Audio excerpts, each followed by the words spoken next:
Hi, everybody. We want to thank you for joining us today. If you know anything about our company, Remofirst, and if you've not been living under a rock for the last few years, you know that remote work has taken hold in all sorts of industries and segments of our economy. Beyond remote work, just in the form of not commuting to the office every day, many companies have also literally pushed the boundaries by engaging global remote teams to take advantage of finding great talent. They want to build more diverse teams, but they also want to access new markets. And it's easy from our perspective to say that the benefits of this type of strategy outweigh the downsides. But when it comes to compensating talent around the globe, this global strategy certainly doesn't make anything easier. So today, we're going to focus on one specific and crucial part of any company's compensation strategy, and that is surrounding health benefits. We're going to provide you with a crash course on how to provide comprehensive benefits for your global workforce. And to join us to share on that topic, we have some experts to help us. We'll have them join us. So let me introduce the incredible experts that are joining Remofirst today. So first, joining us from South Africa, and we appreciate him joining late in his day, we have Neil Liebenberg. Neil is the head of health operations at Unisure. Unisure are Remofirst's partner for global health plans. The Unisure Group is an international health and life insurance solutions provider. Welcome, Neil. We are also joined by Amy Bone, VP and Client Executive for International Benefits at Baldwin Risk Partners. Baldwin Risk Partners deliver indispensable insurance and risk management insights by deploying tailored solutions for individuals and businesses. Thank you for joining us, Amy. And we are also thankful to have Mike Kelly, senior partner at Baldwin Risk Partners, joining us as well. I've worked closely with Mike. He brings a wealth of experience designing global benefit plans for his clients. And lastly, my name is David Hewson. I'm the Chief Revenue Officer at Remofirst. Remofirst is an employer of record. We operate in 150 countries around the world, helping our clients build global remote teams. So again, thank you all for joining us. We're going to jump right into the conversation. So it is impossible for everybody who comes into the conversation around global healthcare to not kind of bring their own baggage, if you will, when it comes to what we mean by global health insurance. And because I live in the US, I think of health insurance and I think about things like deductibles and copays and prescription copays and out-of-pocket maxes and networks and all of these things. And I'm sure Neil probably brings some of his same biases being from South Africa. And you frame this global conversation the way you've maybe become accustomed to it in your domestic market. So I think to frame the whole conversation, it would be great to really define global healthcare. What do we mean by it? So Mike Kelly, I don't know if you want to kick us off with your definition of global healthcare. Yeah, happy to. And I actually think the definition on the screen is pretty good. Where I'd like to start is, I think global healthcare is actually a bit of a misnomer, because Dave brought up the U.S. perspective. I'm U.S. as well.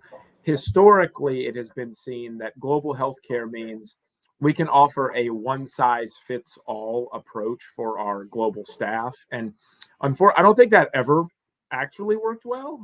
And in reality now, I think the inadequacies are showing even more so for organizations that are increasingly pushing for diversity, equity, and inclusion in global benefits, because equity does not mean the same for everyone. And especially given cultural differences in different markets, and then the state of the local benefit system and a variety of things along those lines, what is offered locally, the quality of it, and a variety of other things. What people actually want and need can vary drastically from one country to another and based on population. So solving for global healthcare is not as easy as just saying, hey, we've got a plan and it's going to work. It's going to work for everyone. And that's why I want to flip it over to my colleague, Amy, because she has a great deal of experience here and can add some context.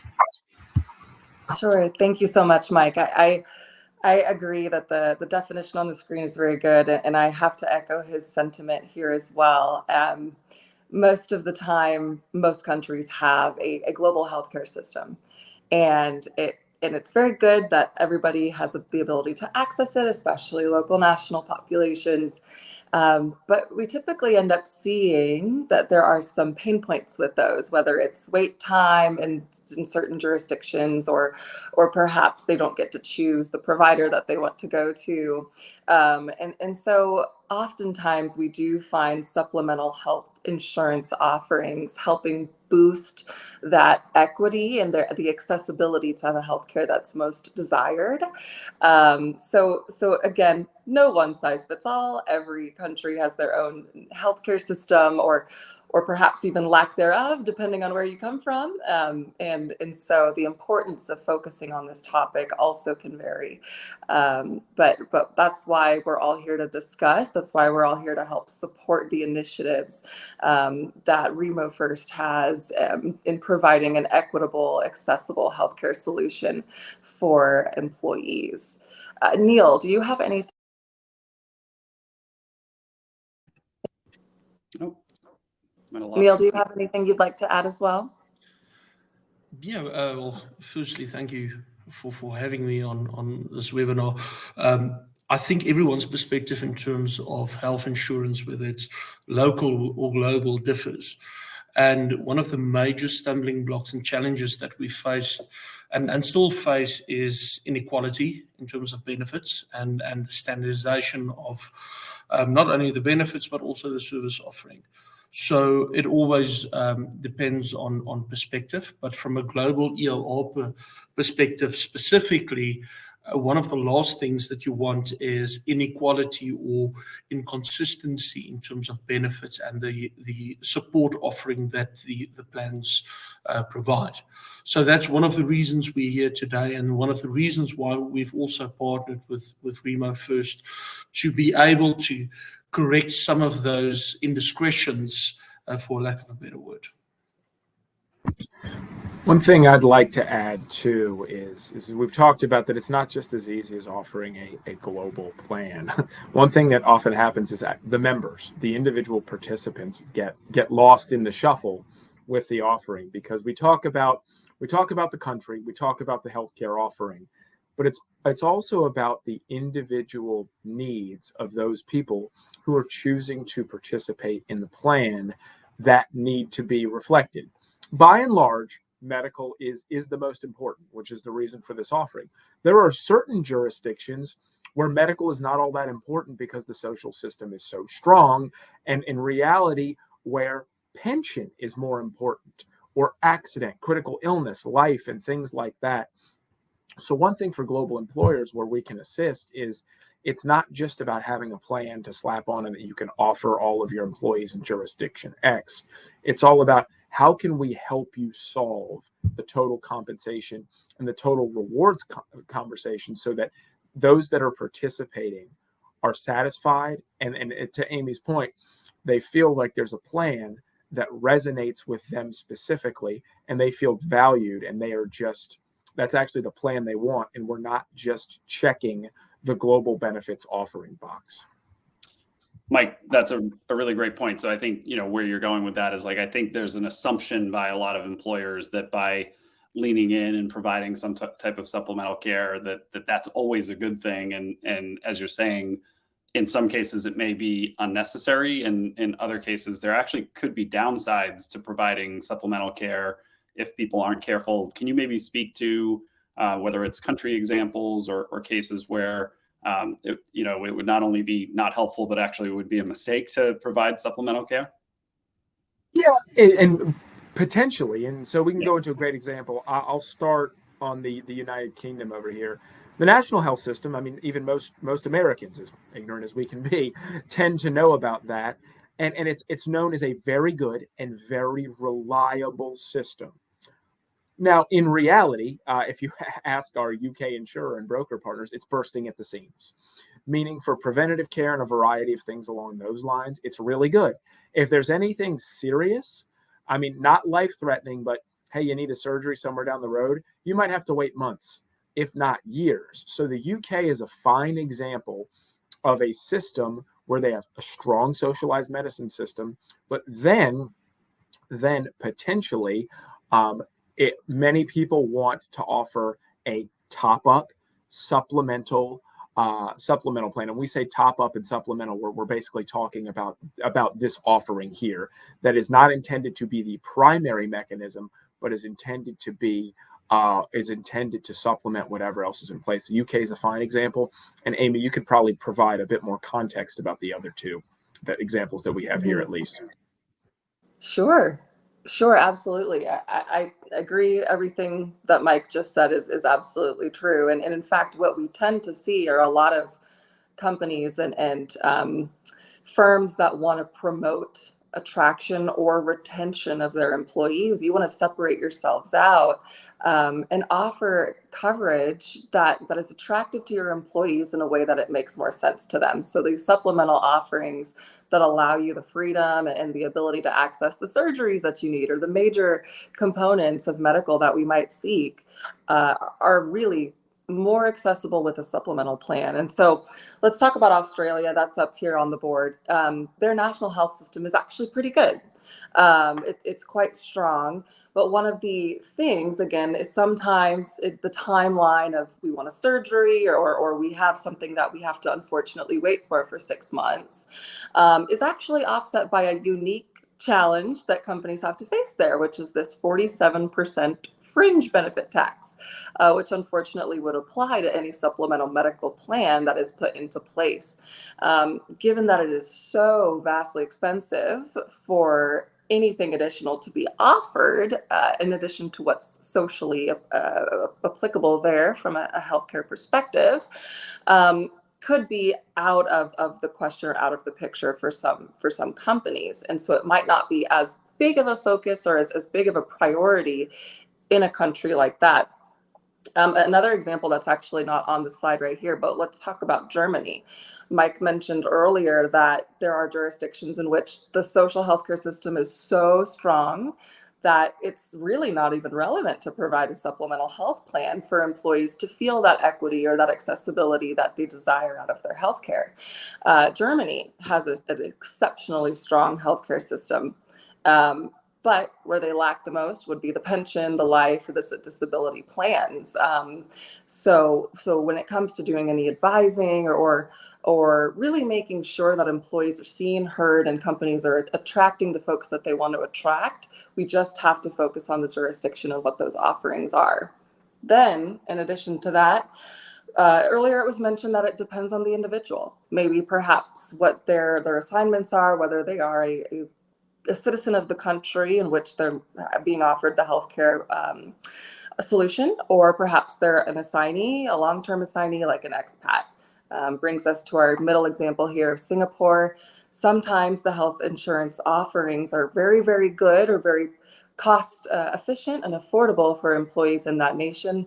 However, for the same level of care or the same preferential treatment of the surgeries that might be needed, it's much more expensive for someone who doesn't have the citizenship in that country. So various different examples here that we've provided that talk about why it's so crucial to look at each jurisdiction when it comes to the healthcare offering. Those are my 2 cents, at least for this point. So Mike, thank you for pitching it to me. And I'm curious, Neil, do you have anything that you would like to offer for a country example? Thank you, Amy. Maybe not specific with regards to a country example, but I do think if you look, especially since COVID, the term digital nomad wasn't that pronounced. And with the just the technology and the expansion, and if you just look at the growth that EOR organizations around the world had, you realize that the thing where you have someone sitting in the same country for 10, 15, 20 years, or even their entire life in terms of work, that has changed dramatically. And one of the challenges that you face is, well, there are multiple. The first comment is that if you are a local national, for instance, and you in a specific, let's use South Africa as an example. If you are based in South Africa, then you would have South African private insurance. But if you were to go and work somewhere else in a different country, in most instances, the health plan that you enrolled in is limited to that country. Or you might have portion of your full benefits, but for a fixed period of time outside of South Africa. So one of the key elements that we aim to address with the plans that we offer, not only to EORs, but also to other corporate clients, is that you have the ability to have the same benefits globally. And there's not a reduction in your benefit. There's not a limitation in terms of what you can or cannot use in a specific country. Using my example, if you were to leave South Africa to go and work in a European country or anywhere else in the world, you at least know that this is global coverage in a hard currency in the sense of USD, and that you have ease of mind when it effectively comes to health insurance and when you need it the most.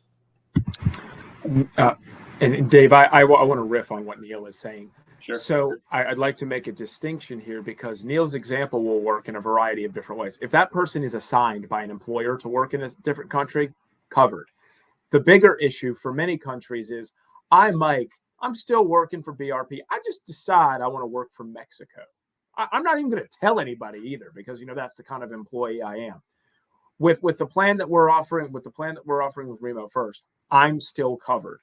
The vast majority of socialized systems and potentially other plans, you're not going to get that coverage, and you're going to have to source a solution locally.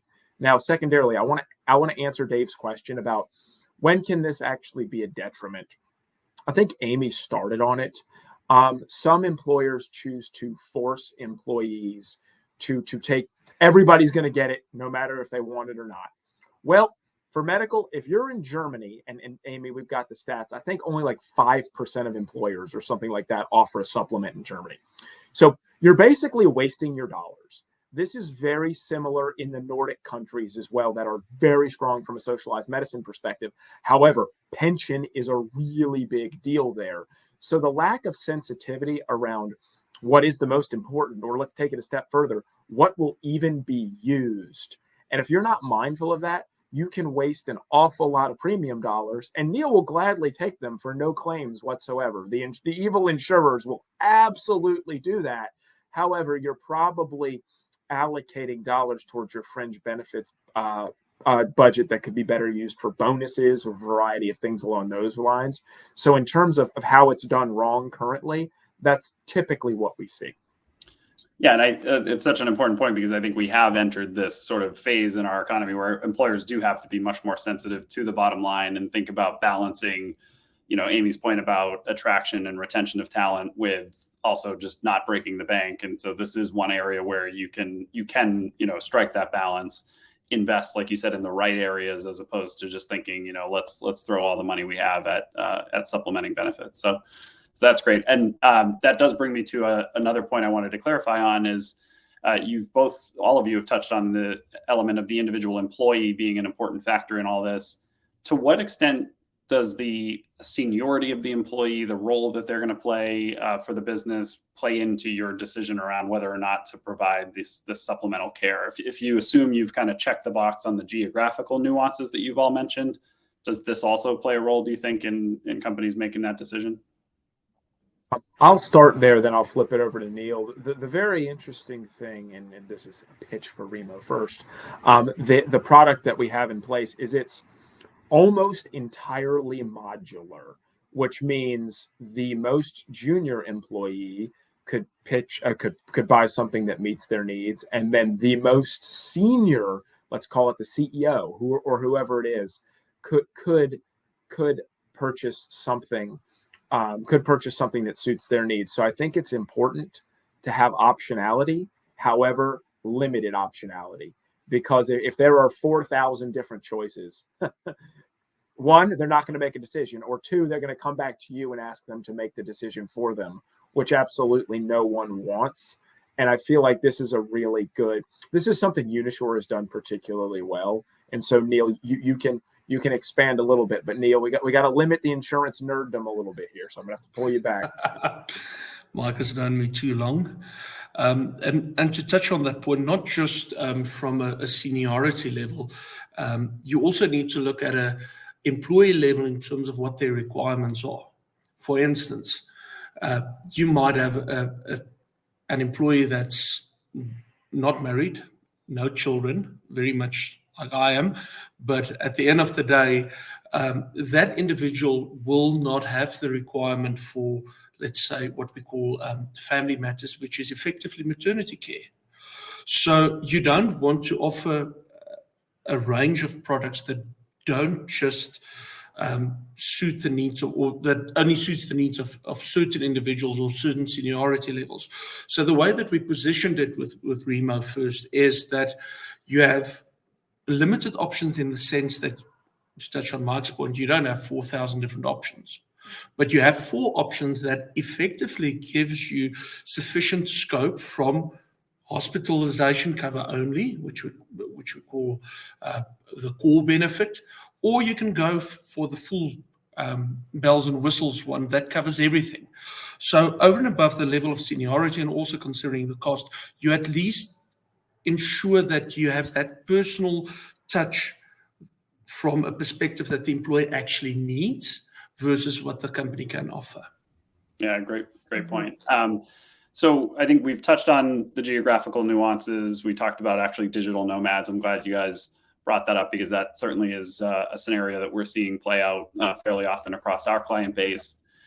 We've talked also a lot, I think, in the context of when you're first establishing a supplemental plan for your employees, maybe with a new hire or a new country that you're entering into. But we also see a lot of examples where people are transitioning from some existing plan, some existing provider over to maybe new plans, new providers. And like just an example I'll throw out is in the case of an acquisition or divestiture, somebody's working for company A and now there's a transaction that has occurred and those employees will be now employed by a new entity.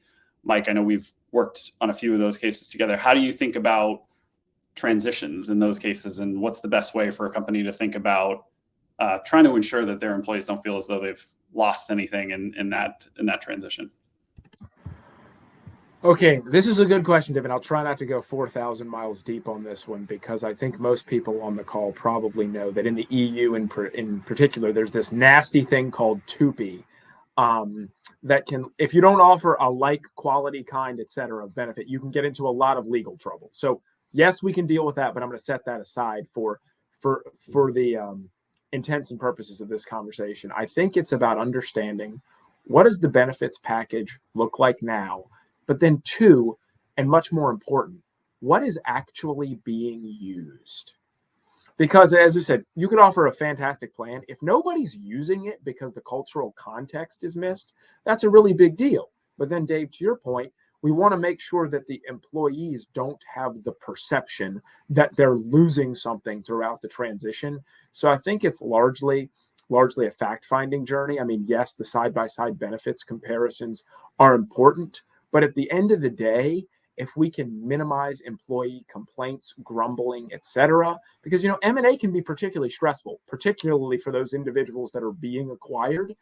And I think taking a pulse of the population and helping the employer navigate that, not only from the legal perspective, but also from the people aspect is very, very important. Great point. Thank you for that. I don't know, Neil or Amy, if you've got anything to share on that, no pressure if not, but I think we could probably host our own webinar just on that topic of transitions and thinking about all of the nuances of that. Okay. And then I don't know if you guys have any opinions on this topic, but one of the things we hear a lot from clients is they're providing cash stipends for people to purchase benefits locally. Do you have any thoughts on that as a good strategy, something that people want to avoid, or what some of the downsides might be in those cases? I can go ahead and start with this one. I would say it depends on the company culture. It depends on the number of employees that are involved in that process.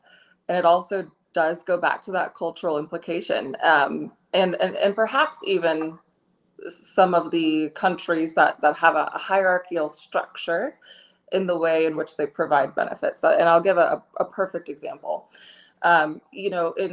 If you don't have enough employees to have an entity, let's say that you need to employ an EOR, such as Remofirst. You might have a few employees that feel in this XYZ jurisdiction, it's important for benefits to be distinguished based off of seniority level.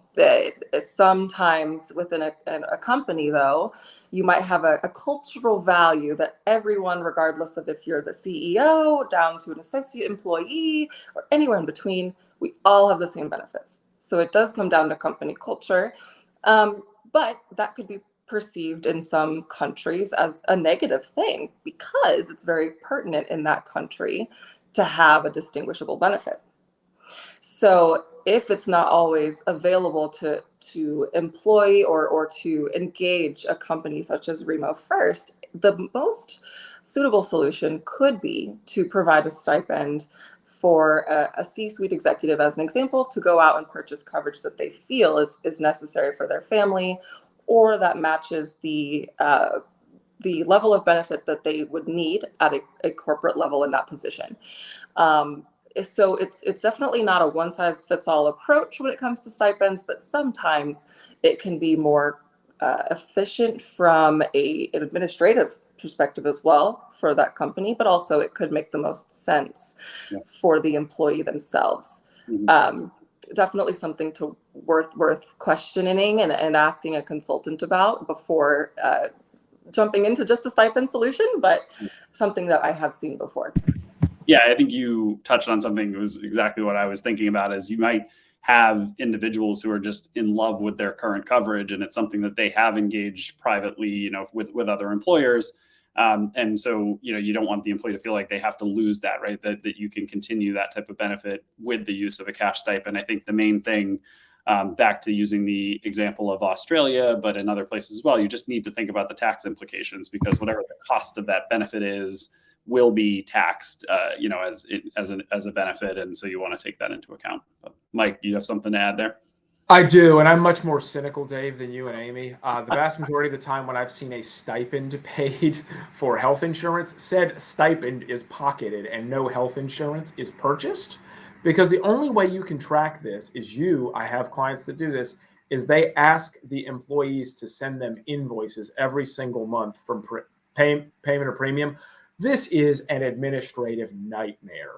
So from an ease perspective, just paying them $500 USD a month, absolutely easiest thing. Don't worry about tracking it. It's cool.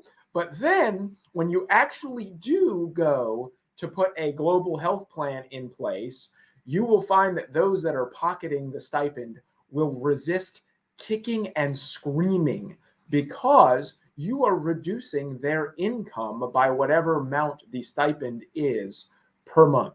So I'm not saying stipends are always a no, because ease of business, ease of use, stipends are great. And for small populations, I think they're good. However, when you start to get scale and complexity, I think you need to think really hard about continuing to use them. The other thing too is disparate treatment. Well, we're paying this guy a stipend. This guy's got a health plan that's awful. What's going on here? So I think there's as Amy said, there are a variety of factors to think through when offering stipends or choosing to take them away. Yeah. We needed that cynical take, Mike. So I appreciate that. That's a good view on it. Okay, I have one more question on sort of the strategic aspect of designing a global health plan, and then we're going to move on to some more tactical discussion around how to actually get set up on a plan and things like that. But before we go there, I guess from a timeline perspective, like when should companies be starting to think about how to design this, right? Is it, hey, we're about to offer something to this candidate, let's start now? Is it before they even start thinking about which markets to enter? When would you recommend that they start to have the conversation with any of us regarding how to design this?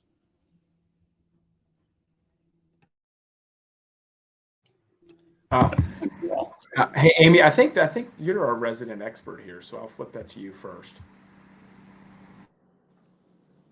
Yeah, thank you. And so I would say it can take a couple of months for anybody to start from level zero, just kind of strategic. Where do we stand? What do we want the plan to look like? What does the statutory offering already look like, et cetera, to enrollment to, hey, your plan is starting, here's your effective date. So the sooner you can have the conversation, the better. Typically, we do need some level of information, depending on the country. There could be underwriting concerns involved. There could be, we need, a census, we need XYZ in place to even approach the market and look at quotes.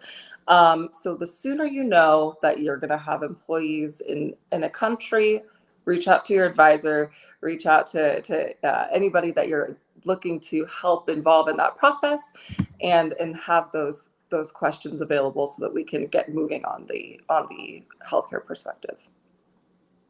And Dave, I'll add here, I think we could even start a little bit earlier. We're thinking about going into X. Okay, well, what is the work that you're going to be doing there? And then how do you want to work in X? Well, if you don't need an entity, an international EOR is a great way to get global benefits and get to work as quickly as possible. So we like it when our clients tell us that they are bidding on prospective work, not when they tell us, hey, we won an award in Uganda and we already have 6 people there. What do we do? Because that makes things a bit more difficult.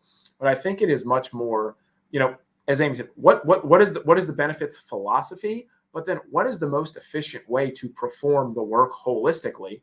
I mean, if you've won an award for 2 years and you're never going to have more than 10 people, why would you ever form an entity? Some places it may take longer than that to form an entity, and then you're not going to maintain the entity when you leave anyway. Right. So very much want to be available on the front end to consult and things like that, just to advise them as to what the best way may be. Right. Now, Neil Liebenberg, I saw you come off of mute a minute ago. So what do you? Thanks, Mike. And maybe to add to that, because we've been through the process a couple of times in terms of clients liaising with us and wanting to get something in place. From not just from a Unisure perspective, but I'm sure from an EOR's perspective as well, it's important to be as transparent from the word go, because it's all fair and well to state that we want to achieve this and this and this, and we want consistency in terms of the plan. But also it's important to, and I'm sorry to bring it up, what are you able to pay in terms of budget? And effectively, and that's where the beauty of the plans that we offer come in, is the fact that you have a set range of what we call permutations or combinations, and it is specifically focused not only on your requirement or what the employee might require in terms of coverage, but also in terms of price, because one size does not fit all, and not all companies have a big wallet to fund these benefits. So it's imperative to keep that balance in terms of what is possible, what do you want to achieve, but ultimately, what can you also afford? Great point. And I think that ties nicely into just where I was going to wrap on that, was just to say, whether you're starting, months in advance, like Amy recommended, at the very least, don't enter that conversation with the candidate without having given thought to this, because you don't want to lose a key candidate in a key market because you're not able to answer simple questions like, what type of benefits can you offer me, or be prepared to have that conversation or negotiation. So, well, with that, we are going to pivot to more tactical view on actual enrollment in the Remo Health plans in partnership with Unisure. But I want to stop for a moment and just thank Mike, Amy, and Neil for their insights and perspectives on this. And would invite you all to stay while we talk through this, but just want to thank you again for your comments on some of what we've discussed thus far. We appreciate your partnership. But maybe we could touch for a minute, Neil, if you don't mind talking about. So let's assume for a second, based on the discussion up till now, that a company has decided they're going into a new market. They do want to provide supplemental plans via Remo Health and Unisure. How do they get started? If you can maybe touch on, what does the enrollment process look like and all that, and then we can get into some of the details around coverage. That'd be great. Brilliant. Yeah. Many thanks, Dave. So when we initially started with the discussions with Remofirst, one of the first things that really popped up is, how can you make it as seamless as possible? So we've invested quite a lot of development time and resources in getting a direct onboarding platform in place that basically enables an EOR to white label the platform itself. So the way that we approached it here is no different.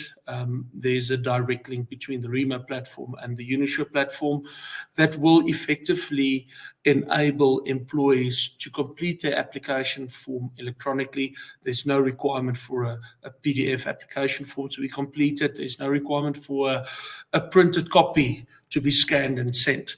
So the enrollment process is very simple. An employee would be redirected to our platform. They would complete the application form, including what we call a medical history. The medical history is quite important because it's from an insurer perspective.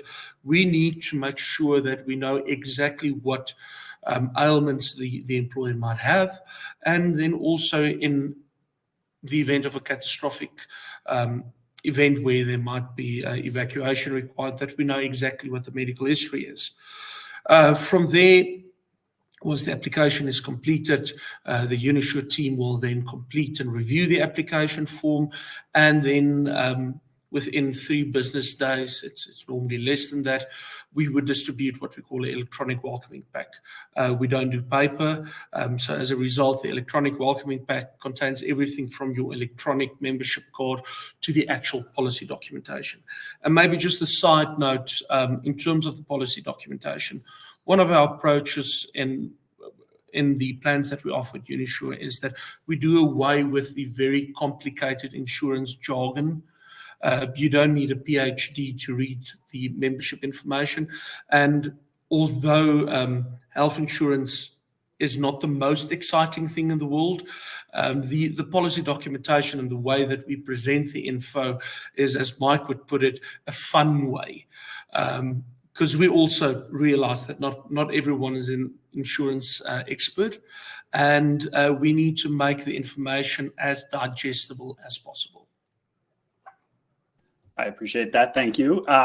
Maybe as a next point, and I don't know, Mike, I know you've seen the permutations. By the way, Neil taught me that word, permutation. So I appreciate it. But can we touch on just a couple of the highlights of some of the points of coverage? I know we're not going to be able to go into a tremendous amount of detail on that, but either from Neil or Mike's perspective, anything you can share there, we'd love to touch upon. Yeah, I will start, and then Neil can backfill with all the stuff that really excites him. And some of these bullets, we say flexibility, no network restrictions, and this is true. Very much, especially if you're coming from the U.S. perspective, it's all about network, network, network. In network, out of network. With Unisure, there is no network. You can go to any provider, which people really, really like this flexibility. It tends to be very helpful. People appreciate it, and they like the flexibility.